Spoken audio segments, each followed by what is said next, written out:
My name is Nancy Hart. I'm 58 years old, and I manage a countryside wedding venue in Connecticut. In 20 years of work, I've seen it all.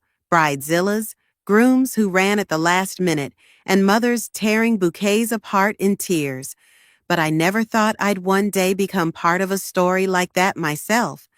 My niece Brooke, she's like a daughter to me. I raised her after my younger sister passed away, and now she was getting married. The wedding was supposed to be held at my venue, with my team, at my cost. And then I found out I wasn't invited to her bridal shower. Not because there wasn't enough room, not because I lived too far, but because, in her words, I was bad vibes. Too old, too out of sync with her friend's aesthetic. So I did something no one expected. I didn't yell. I didn't beg. I simply opened my laptop. And on the day she arrived in a white robe, champagne in hand, the door was locked. If this story resonated with your soul, click subscribe and let me know in the comments which city or country you're listening from. I'm truly curious to know where you're tuning in from. For the past 2 decades, I managed a wedding venue just outside of Hartford, Connecticut. A rustic, charming estate tucked behind maple trees and old stone walls, the kind of place that made people believe in fairy tales again. I had built that place from the ground up, poured my savings, my time, my whole identity into every inch of it. I knew every tree on the property, every creak of the old floorboards, every beam of afternoon light that came through the chapel windows. But long before that venue ever existed, I was a woman raising a child that wasn't my own. Brooke came into my life when I was 35. Her mother, my younger sister, died in a car accident late one October night. I remember the sound of the phone ringing, the numbness in my legs as I answered, the way the world tilted as the officer on the other end explained what had happened. I remember driving 4 hours without thinking, showing up at the hospital to find a wide-eyed 6-year-old clinging to a nurse's hand, confused and frightened and suddenly motherless. There was no discussion, no debate. I didn't have children of my own, but I didn't hesitate. I took Brooke home with me that same night. We lived in a small apartment above a diner back then. I was still working long hours as a catering manager, juggling events, paperwork, and sleepless nights. But somehow, we made it work. I braided her hair before school. I packed her lunches. I read her bedtime stories and lay next to her when she had nightmares. I helped with homework, attended PTA meetings, and saved every little drawing she made with glitter and glue. She called me Aunt Nancy at first. Eventually, it became just Nancy. And even though I was never Mom, I was the one who showed up day after day for every scraped knee, every forgotten project, every missed birthday party. I was the one who stayed. When she turned 12, we moved into a small house on the edge of town. I took out a second loan and bought an abandoned estate with the idea of turning it into a venue. It was a gamble, but I needed something that could support us both. Brooke helped me paint the walls, sand the banisters, plant flowers along the path that led to the barn. She grew up with that place, just as I grew into my role as both caretaker and entrepreneur. Through high school, Brooke was bright and beautiful and just a little wild. I was strict but not unkind. I wanted her to feel supported but not smothered. I let her make her mistakes, but I was always nearby, ready to catch her when she fell. When she got into college out of state, I cried in the parking lot after dropping her off. I sent her care packages every month, mac and cheese, tea bags, handwritten notes folded between socks and shampoo. I paid her tuition without telling her I'd taken a second mortgage. I never missed a phone call, never hung up without saying, "I love you." She graduated with a degree in marketing and moved to New York. We stayed in touch, weekly phone calls, texts, occasional visits. But distance has a way of fading people. I watched her become someone else, sharper, more polished, more careful with her words. She made new friends, joined new circles. I didn't always understand the world she moved through, but I supported it. When she got engaged, she called me first. Her voice was breathless with excitement. She said, "Nancy, I want to have the wedding at your place. No one else's would feel right." I smiled so wide my cheeks ached. I told her, of course, that it would be my gift, that she didn't need to worry about a thing. She thanked me 100 times. She said I'd made her dreams come true. I believed her. I sat down that night and began planning. I cleared the calendar. I met with florists and caterers. I started a folder labeled Brooke's Wedding, decorated it with pressed flowers, and tucked a photo of her as a little girl inside the front flap. Because that's who she was to me. Not the woman in Manhattan with curated Instagram posts and a minimalist wardrobe. She was still the girl in rain boots running through the meadow behind our house. She was still mine. At least, I thought she was. It was a Thursday afternoon when I found out. I had just finished meeting with a florist, one of my usual vendors who was preparing a proposal for Brooke's wedding, and I decided to sit down in my office and catch up on emails. The autumn sun was spilling through the tall windows, casting gold across my desk. I remember the way the light touched everything, made it seem so warm, so full of promise. That moment, like so many before it, felt like peace. Then my phone buzzed. It was a notification from Instagram. I don't usually keep alerts on, but Brooke had tagged my venue's account in a story the day before, and the app had flagged new activity. I opened it absent-mindedly, expecting more mood boards or sneak peeks at color palettes. But instead, I found myself staring at a group of young women in silk pajamas, holding champagne flutes, laughing against the backdrop of a lavishly decorated hotel suite. "Bridal shower weekend begins," one caption read. Another photo showed a table set for brunch, name cards, floral centerpieces, candles. Brooke sat at the center, her hair curled in soft waves, a sash across her chest that read, "Bride-to-be." Her smile was radiant. Her friends flanked her on either side, each one dressed in matching robes, toasting her with glasses of Prosecco. I blinked, stared, scrolled. There were photos, videos, tags. Everyone was there. Her college friends, her New York co-workers, even Rachel, my neighbor's daughter whom Brooke used to babysit. But there was no message, no email, no phone call, no invitation, not even a mention. I hadn't been told anything about a bridal shower, let alone asked to join. I checked my calendar, convinced I had missed something. Maybe the invitation had gotten lost.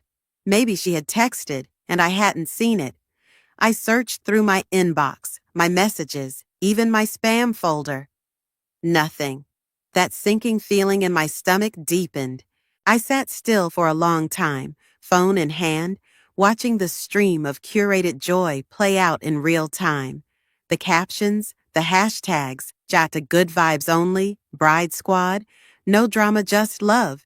Each one felt like a brick placed gently between us. A subtle message, but one I couldn't ignore.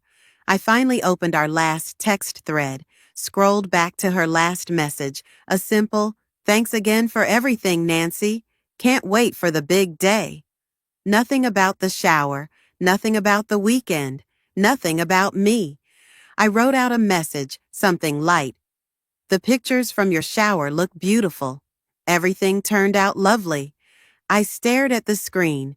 Then I deleted it. I couldn't pretend I wasn't hurt. Later that evening, I called one of my junior staff members to go over the final setup schedule. We chatted for a while, and somewhere in the middle of the conversation, she hesitated and asked, "By the way, did you decide not to go to Brooke's shower, or?" I asked what she meant. She paused, then said softly, "I overheard Brooke talking to one of her friends during the venue walkthrough. She said she didn't invite you because she thought it would be awkward." That word landed like a stone. She went on carefully, like she was walking over broken glass. "She said something about wanting to keep the vibe light. that you were, and I quote, kind of bad vibes. But I'm sure she didn't mean. I didn't need to hear the rest. I thanked her, ended the call, and sat in silence. Bad vibes. After 20 years, after scraped knees and late night study sessions, after birthdays and tears and college tuition and Sunday night phone calls, after all the hours spent planning her wedding, making everything perfect. Not just for her, but for the memory of her mother. I had become an aesthetic disruption, a presence too inconvenient for her curated world. Not trendy enough, not easy enough, not young enough, not enough. I didn't sleep much that night. My thoughts moved in loops, questions circling like gnats. What had changed, when it changed, and why I hadn't seen it coming. But deep down, I knew. Brooke had grown into someone who valued images over roots, who measured affection in reposts and relevance. I had loved her in the language of sacrifices and steadiness, but she had learned to speak in something entirely different, something I no longer understood. I told myself I wouldn't make it about me, that she was young, that this was her moment, that I had no right to expect a seat at every table, just because I had once carried her through every storm. But there was no denying it. Something inside me had shifted, not broken, just snapped, not loud, but final. In the days that followed, I moved through the venue like I was walking underwater. Everything looked the same, sounded the same, but felt just slightly off, like the walls were listening, like the floors remembered. The curtains swayed in their usual rhythm, the birds still nested under the beams near the garden trellis, but I no longer saw them with the same affection. There was a distance between me and the place I had built with my bare hands, a silence that wasn't about sound, it was about space. Brooke didn't call. She didn't send a thank you. She didn't acknowledge that I had seen the photos or that I hadn't been there. She moved forward with her plans, sending timelines to the coordinator I had assigned, confirming menus, finalizing the seating chart. I watched it all unfold from a distance, like someone observing her own life from behind glass.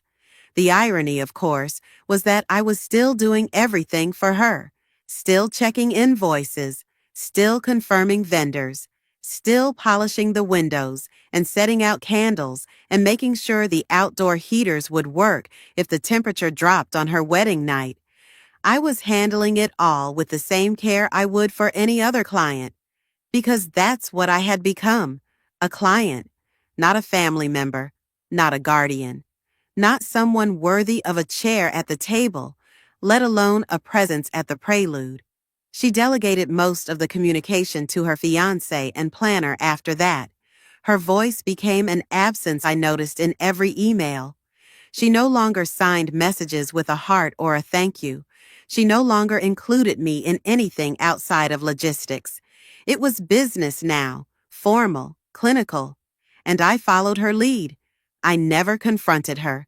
I never asked why. I had raised her to be independent. I had taught her to handle things with grace, to speak clearly, to honor truth. So I let her speak her truth in the language she chose, omission. There was a moment, one brief, flickering moment, where I considered canceling the wedding then and there. I had the power to. The contract, though informal, gave me the right to withdraw hosting. I had done it before, once, for a couple who had violated the venue policies. No one would have blamed me if I cited emotional conflict or lack of payment. But I didn't. Not yet. Instead, I walked the grounds every morning, taking notes, counting chairs, testing light bulbs, touching up paint. I swept the chapel steps. I cut roses from the garden for the bridal suite. I organized the parking layout so guests wouldn't get wet if it rained. I did all of this while carrying a strange heaviness in my chest, like a deep and ancient grief I hadn't named. People around me started to notice. One of the decorators asked if I was feeling okay. A florist dropped by and said I looked tired. I nodded and smiled and deflected, the way women like me have done our whole lives. turning pain into politeness. I wasn't ready to explain. I wasn't even ready to admit. At night, I'd sit on the back porch with a glass of wine and watch the lights glow through the trees. I'd listen to the quiet hum of the countryside, the faint rustling of deer in the brush. This land had carried me through so much, through loss, through sacrifice, through the uncertain years of raising a child who wasn't mine. And now, even it seemed to sense what was coming. The final planning meeting was scheduled for Monday. The wedding was that Saturday. I remember that detail vividly because I had highlighted it in red on the wall calendar, thinking it would be the most joyful day of the year. I had already ordered fresh linens. The custom monogram signage was being delivered the next morning. The caterers were prepping for 120 guests. Everything was set. But something inside me had already come undone. There's a kind of silence that precedes a storm, not stillness, but a vibration in the air. You feel it in your teeth, in your fingertips, in the soft spaces behind your knees. It's the moment before a sky splits open, the breath before the thunder. That's where I lived that week. I didn't speak of what I felt. I didn't confide in anyone. I just moved through each day, doing what I always did, while a quiet voice inside me repeated a single aching sentence over and over again. You don't belong here anymore. The morning I made the decision, the air was brittle with frost. I remember opening the back door and stepping outside barefoot, just for a moment, feeling the cold bite into the soles of my feet. It shocked me fully awake in a way coffee never could. The leaves on the lawn had hardened overnight, curling at the edges like burned paper. The world felt sharp, clear. I had barely slept the night before. I lay awake staring at the ceiling, counting the thin cracks that had formed in the plaster over the years.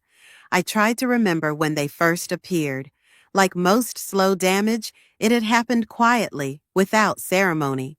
I couldn't pinpoint the exact moment when Brooke had stopped seeing me as family, just as I couldn't pinpoint when those cracks started spreading.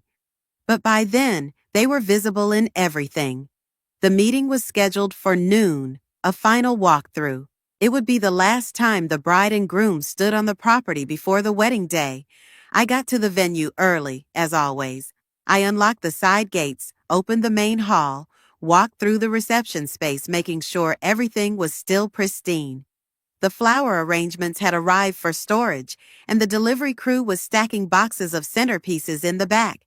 Everything looked beautiful, flawless, almost insulting. I stood in the doorway of the bridal suite, looking at the dressing mirror. A mirror I had installed myself, with bulbs around the edge like something out of an old Hollywood film. I remembered the day I put it up. How proud I'd been. How Brooke had once twirled in front of it, pretending to be a princess.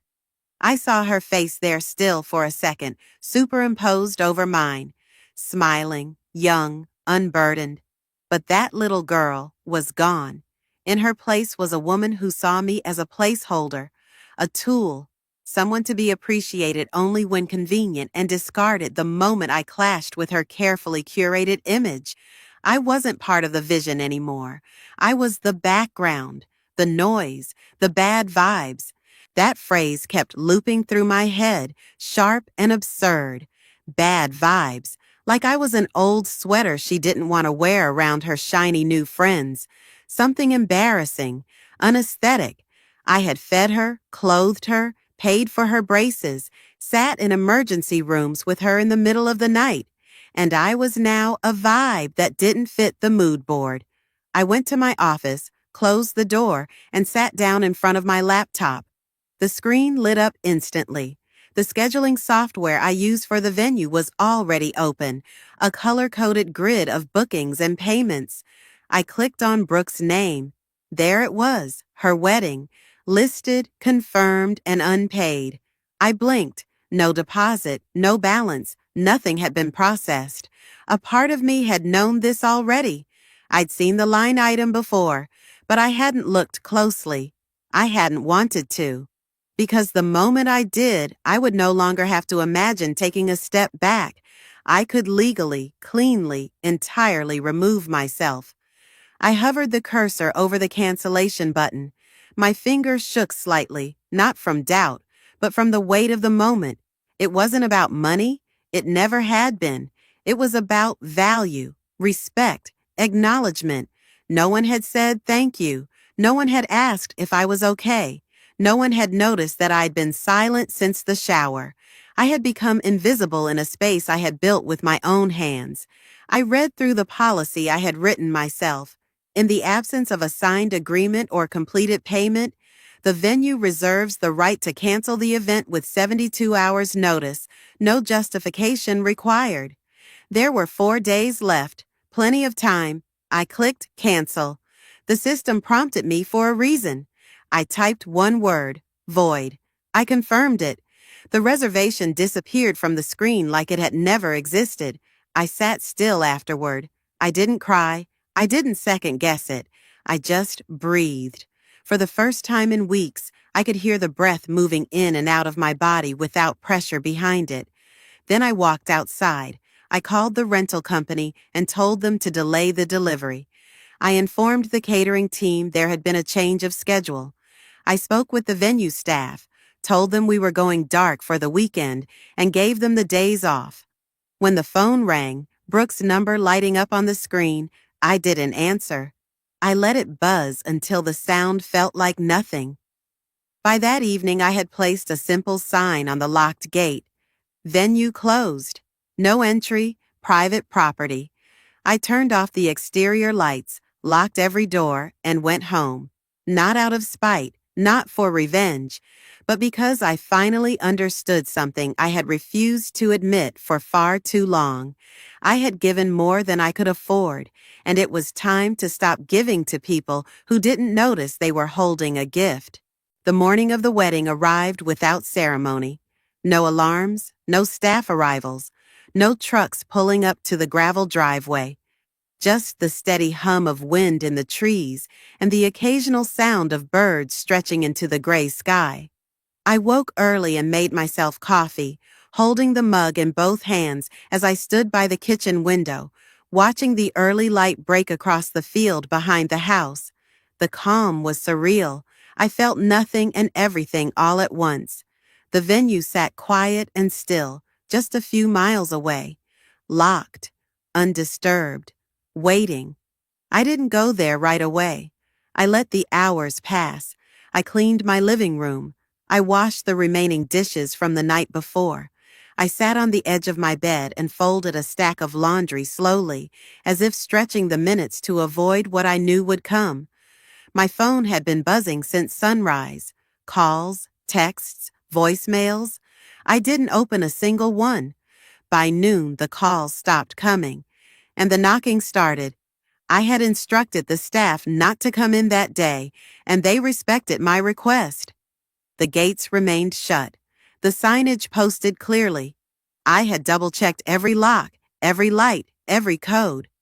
There would be no wedding at the Hart Estate that Saturday. Around 12:30, I drove down the long dirt road that led to the property.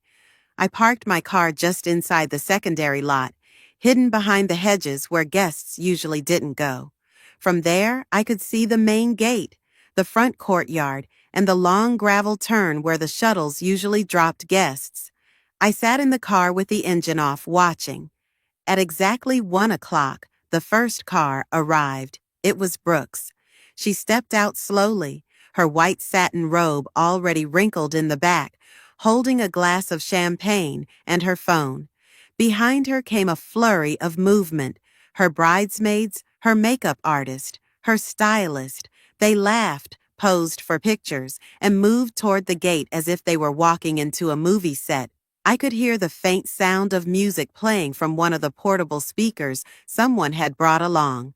The joy in their movements was rehearsed, polished, perfect, until they reached the gate. Brooke reached for the handle. It didn't move. She pulled again, still locked. I could see her lean in, confused, tapping her nails against the metal as she tried to peer inside. Then she noticed the sign. Venue closed. No entry. Private property. I saw the confusion shift into something else. Frustration first, then panic. She stepped back, looked around. The bridal party gathered around her. There were whispers, raised eyebrows. One of the girls took out her phone, likely trying to call someone. Me, maybe, or the planner, or the assistant who wasn't there because I'd told her not to be. Another car arrived, then another. Guests in dresses and suits stepped out, fanning themselves, looking around in confusion. One woman took off her heels and walked to the gate barefoot.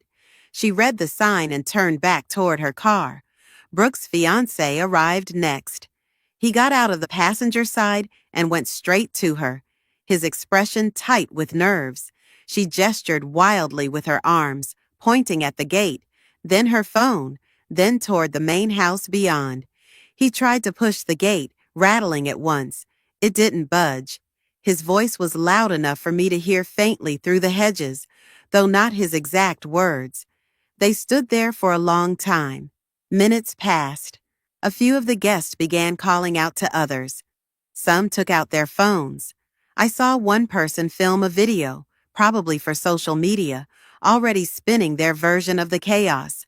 Someone else attempted to jump the side fence, but got caught on the ledge and dropped back down in defeat. A pair of elderly guests, likely distant relatives, simply turned and walked back to their car without saying a word. I didn't feel triumphant. I didn't feel vindicated. I felt quiet, still, the way you feel when something that's been bleeding finally stops. Eventually, the group began to disperse, slowly, unevenly, like they weren't sure what to do without direction. A few of the bridesmaids sat on the stone bench outside the gate, scrolling their phones, avoiding each other's eyes. Brooke remained standing. Her robe now clung to her sides with sweat. Her makeup had begun to shift under the heat. Her smile was gone. She pulled out her phone again, called someone, probably me. I didn't answer. I sat in the car until the lot emptied, until the bridal party left, until even the most loyal friend gave up and walked away. When the last car rolled off the drive, I stepped out and walked to the gate. The sign was still there, the ground littered with crushed flowers and smeared lipstick-stained napkins. I bent down, picked up a single ivory heel that someone had left behind, and placed it gently on the bench. Then I turned and went home, not with satisfaction, with certainty, the kind that doesn't need applause, just peace. The fallout began almost immediately. By the time I got home and took off my coat, my phone was lit up with messages, missed calls, voicemails, and email notifications piling in like a storm surge. I didn't check any of them at first. I made myself a cup of tea, sat in my reading chair, and let the weight of the day pass through me. My body was calm, but my mind hummed like static. Not regret, not relief, just the aftershock of a long overdue collapse. By early evening, word had spread.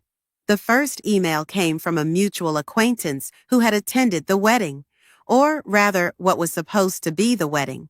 It was short and passive in tone, a blend of confusion and curiosity masquerading as concern.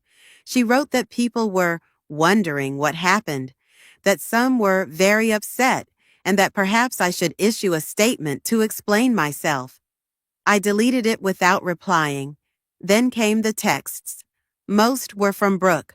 Paragraphs long, full of disbelief, rage, betrayal, and a kind of frantic entitlement I hadn't heard in her voice since she was a teenager, being told she couldn't stay out past curfew. She said I had ruined her life, that I had embarrassed her in front of everyone she cared about, that I had proven I was exactly what she always feared, cold, dramatic, and self-absorbed. There was no mention of the years I had raised her, no reference to the thousands of dollars I had poured into her education, no acknowledgement of the venue she had never paid for, no apology for the way she had excluded me, just fury. I didn't respond. The messages kept coming. Her fiancé wrote once, more restrained but still accusatory. He asked why I hadn't just talked to someone if I had a problem, as if being talked down to and quietly erased were misunderstandings, not choices, as if my silence hadn't already been met with indifference. Rachel messaged too. Her tone was different, quieter, sadder. She said she was sorry I hadn't been at the shower. She said Brooke had seemed different lately, more focused on appearances than people. She said maybe I had gone too far, but she understood. That was the only message I didn't delete right away. By Sunday night, a few of the vendors who had been scheduled for the event called me. One was angry, two were confused. One quietly admitted that they had already seen this kind of thing coming. Entitled brides don't make grateful clients, she said. They make beautiful disasters. I filed away her words. On Monday morning, I returned to the venue. The grounds were still clean. The sign still hung on the gate. I walked the perimeter, taking note of small details.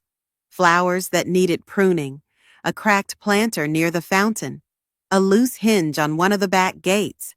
I took my time. It felt good to move without pressure again, to reclaim the space as my own. I met with my team later that day. I told them what happened, simply and without shame. A few were surprised. One looked relieved. No one judged me. No one quit. We spent the afternoon walking through the calendar for the next few months, adjusting schedules and preparing for a holiday fundraiser we'd been planning. Life moved on, and so did we. A week passed. Then two. Brooke didn't call again. At first, I thought she might, that she'd at least try to speak without screaming. But the silence between us grew, and as it did, I began to see it not as a loss, but as clarity, the kind that comes when you finally stop justifying your own mistreatment, when you stop writing off selfishness as youth or cruelty as stress. I had always made space for Brooke. I had always put her first. And she had grown up learning that love meant unquestioned loyalty, even at the cost of dignity. But I was no longer willing to model that version of love. Not for her, not for myself. One afternoon, I received a handwritten letter in the mail. It was from a guest who had attended the wedding, an older woman I barely knew. She said she had been shocked, of course, but after hearing what had happened, she felt compelled to write. She said the whole scene reminded her of her own daughter, how she had been shut out quietly over time, how her presence had become inconvenient. She ended the note with 5 words, "You were right to leave." I placed it in a drawer. The space Brooke left behind didn't stay empty. I filled it with small things, gardening, reading, volunteering again at the local shelter. I spent time with women who'd lost their homes and families, but not their kindness. I opened the venue to them one night just for a dinner. We sat around the same tables where people used to toast to forever, and we talked like people who knew that nothing is really forever, especially not illusion. The truth was, I hadn't ruined Brooke's wedding. I had simply stopped pretending it was something worth celebrating. The Saturday that had once been circled in red on the venue calendar came and went without fanfare. It was just another day, quiet and unremarkable, marked not by music or vows or the scent of roses in the air, but by soft light streaming through the chapel windows and the rustling of wind through bare trees. For the first time in years, I had no event to run, no guests to greet, no chaos to manage. The silence was not empty. It was liberating. That day, I woke up early anyway. Old habits die hard. I brewed my coffee, sat at the kitchen table, and looked at the empty space on my calendar where Brooke's wedding had once been. I stared at it for a long time before closing the planner and putting it away. I no longer needed to memorialize a moment that never truly belonged to me. And yet, as I sipped my coffee, a memory came back to me, uninvited but not unwelcome. My own wedding. It had been a humid Saturday in June. The air was thick with honeysuckle and thunderclouds. We were young, foolishly optimistic, and clinging to a version of love that we hadn't yet grown into. The ceremony had been held in my parents' backyard, under a white tent with sagging corners and mismatched folding chairs. We couldn't afford much, but I had worn a dress passed down from my grandmother, and I remember how it felt, heavy, embroidered with tiny pearls that caught the light whenever I moved. The cake had melted slightly by the time we cut it. The best man lost the rings.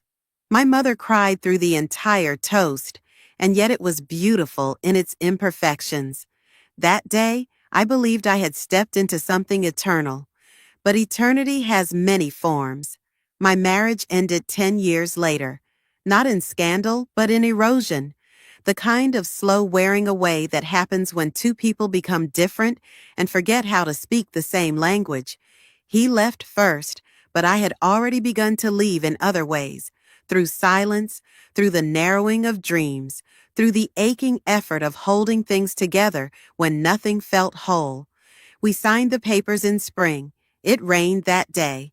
I remember because the clerk had an umbrella with ducks on it, and it struck me as absurd that something so light-hearted could shield us from a moment that felt so final. Afterward, I returned to the venue, the one I had just begun building. I threw myself into it with a desperation that didn't look like grief from the outside. It looked like passion. People applauded my drive, my vision. No one saw that I was building a life from the ashes of another. That wedding, the one from all those years ago, rarely crossed my mind anymore. But on this day, the same Saturday I had once reserved for Brooke, it came back with clarity. Not to haunt me, just to remind me. Remind me of who I had been, what I had carried, what I had survived. A few days before, I had received an email from a local women's outreach group I had worked with years ago. They were looking for a location to host a winter dinner for survivors of domestic violence and single mothers living in transitional housing. They had little to no budget and were hoping to find someone willing to donate space for one night. Without hesitation, I responded. I told them the venue was available, not just for the night, but for the whole weekend. I offered tables, linens, candles, warm lighting, and anything else they might need. I told them I'd take care of the food. I didn't ask for credit. I didn't need a logo on their brochure. I just needed that space to mean something again. They accepted. The team arrived the day before to set up. Women from all walks of life, most of them volunteers, moving with quiet determination. They arranged chairs, laid out plates, folded napkins into triangles with practiced care. Some of them looked at the venue with wonder, as if they couldn't believe it was real, like something out of a movie. I watched them from the corner, hands tucked into the sleeves of my sweater, a lump in my throat I didn't try to swallow down. The night of the dinner, the chapel filled with voices, not rehearsed toasts or choreographed laughter, real conversation, gentle, hesitant at first, and then louder as the room warmed. The long banquet table that had been meant for a bride and groom now held trays of roasted chicken, mashed potatoes, green beans, fresh bread, and slices of apple pie dusted with cinnamon. Simple food, honest food. There were children, too, their feet swinging under the chairs, sticky fingers gripping cups of cider, faces smeared with chocolate from the dessert table. I watched one little girl run in circles under the string lights I had left up from fall. She laughed like she had never been told not to. At one point, I stepped outside to catch my breath. The cold wrapped around me like a coat, sharp and refreshing. The night sky was clear, stars pressing through the blackness like pinpricks in paper. I walked the perimeter of the venue slowly, stopping to adjust a lantern, to shake the snow off a bench. The air smelled like pine and firewood and cinnamon. When I returned inside, one of the women, a mother with two boys and a third on the way, stood at the threshold of the reception hall, just staring at the room. She didn't speak when I approached. She just nodded toward the space, tears welling in her eyes. Then she said softly, "It feels like we matter here." I felt something loosen in my chest at those words. They mattered. This mattered. Later, when the night ended and the guests filed out into the cold, wrapped in scarves and plastic bags filled with leftovers, one of the volunteers hugged me tightly. She said I should host more dinners like this. "Your place is magic," she whispered. "It shouldn't be wasted on people who don't see it." I stood in the center of the room after everyone had gone. Plates cleared, tables bare, lights dimmed, and I knew she was right. The space that had once been reserved for image and illusion had become something else entirely, not empty, not canceled, but reclaimed. That open date on the calendar was no longer a void. It was a beginning. I had always been someone who believed in giving. I gave time, money, space, energy. I gave without question, without expectation. I gave even when it hurt, even when the giving wasn't reciprocated. And for most of my life, I convinced myself that was love. That love meant showing up no matter how many times you were forgotten, forgiving before apologies were offered, accepting whatever scraps of affection someone was willing to toss back your way. I believed that being steady was enough. But something changed after that day at the gate. It wasn't revenge that had driven me to cancel Brooke's wedding. It wasn't bitterness or anger or the desire to humiliate her. What I did came from something deeper, something far more difficult to name, an instinct for survival. For the first time in my life, I chose to stop bleeding for someone who wouldn't notice the wound. I drew a line, not out of cruelty, out of necessity. My line was simple. I would no longer play a role in stories where my worth was conditional. After the winter dinner, the venue felt different, not just because of what had happened, but because of what it had become. It had been filled with women who knew what it was to be discarded, underestimated, left behind. They didn't ask for perfection.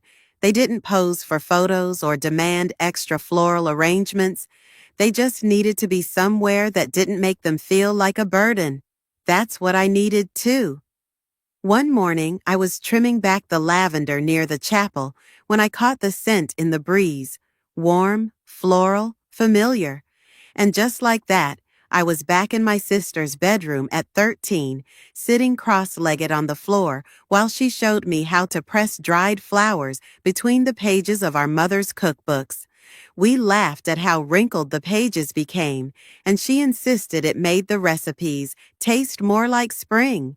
She was the warm one, the impulsive one, the kind who remembered birthdays with handmade cards and stopped to talk to every neighbor's dog. Her name was Maggie. Maggie was 4 years younger than me and somehow always older in spirit. She was the one who talked me out of bad dates and brought me soup when I was sick. She was the one who called just to hear my voice. And when Brooke was born, Maggie became a mother like she had been waiting her whole life for that role. She had this way of carrying Brooke on her hip like the child belonged there, like she'd always been a part of her body. Watching them together was like watching a poem in motion. And then, in an instant, she was gone. The accident happened on a rainy Tuesday. I remember the way the officer stood on my porch, soaked through, his cap in his hands. I remember the sound I made, a low, guttural thing I didn't recognize. And then I remember Brooke, her tiny hand clutched in mine, wide-eyed and silent, asking questions I didn't know how to answer. Becoming her guardian wasn't a decision. It was a reflex. I moved her crib into my room, bought a second-hand stroller, started working double shifts. I did the things Maggie would have done. I tried to keep the rhythm of Maggie's love alive, like a song half remembered but never truly lost. There were moments in those early years when I would stand in the kitchen, the same one Maggie used to dance barefoot through, and feel her there, in the clatter of dishes, in the way the sunlight touched the linoleum. She was gone, but she had left so much behind.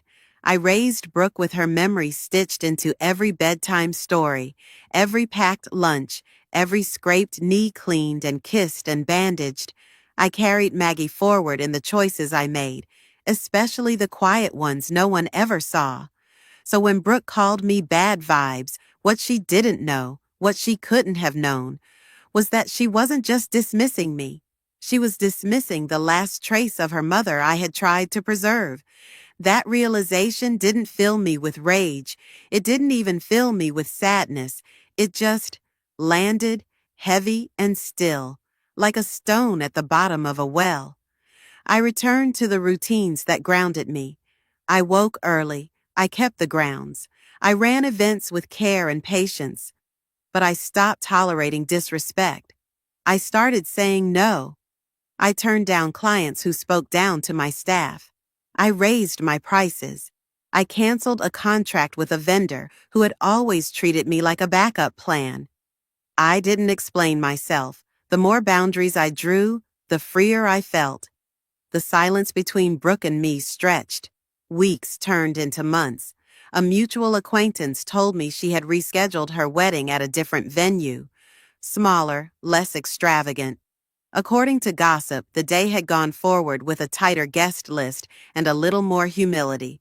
I didn't attend. I wasn't invited. I didn't ask for photos. One morning, I received a card in the mail. No return address, but I recognized the handwriting immediately. It was short, just a few lines. I've been thinking a lot about what I said, about what I didn't say. I'm sorry, I wasn't kind. I hope you're okay. There was no name at the bottom. I placed the card in a drawer. I didn't respond. Maybe one day I would, but only if she crossed the line I had drawn with sincerity, not guilt, with truth, not manipulation. She would have to meet me where I stood now, not where I used to be. The world didn't collapse because I chose myself. No one came to burn down the venue. No one lined up to punish me for disappointing a bride. The sun still rose. The wind still rattled the windows at night. The birds still nested in the rafters. Life, it turned out, went on just fine without my constant sacrifice. That winter, I hosted 2 more community dinners. I started a book club at the local library. I visited an old friend I hadn't seen in 10 years. I let myself take long walks without my phone, bake without rushing, sleep in without guilt. I learned how to spend time alone and not feel lonely. People like me, women who give too much, who carry too many other people's needs, we're taught to believe that peace must be earned through endurance, that we are only valuable if we're useful, that love must always cost something. But I had learned the truth. Real peace is quiet, not because nothing is happening, but because you are no longer fighting to be seen. I was done performing love. I was done being polite about pain. My boundary wasn't a wall, it was a door, and this time it only opened from the inside.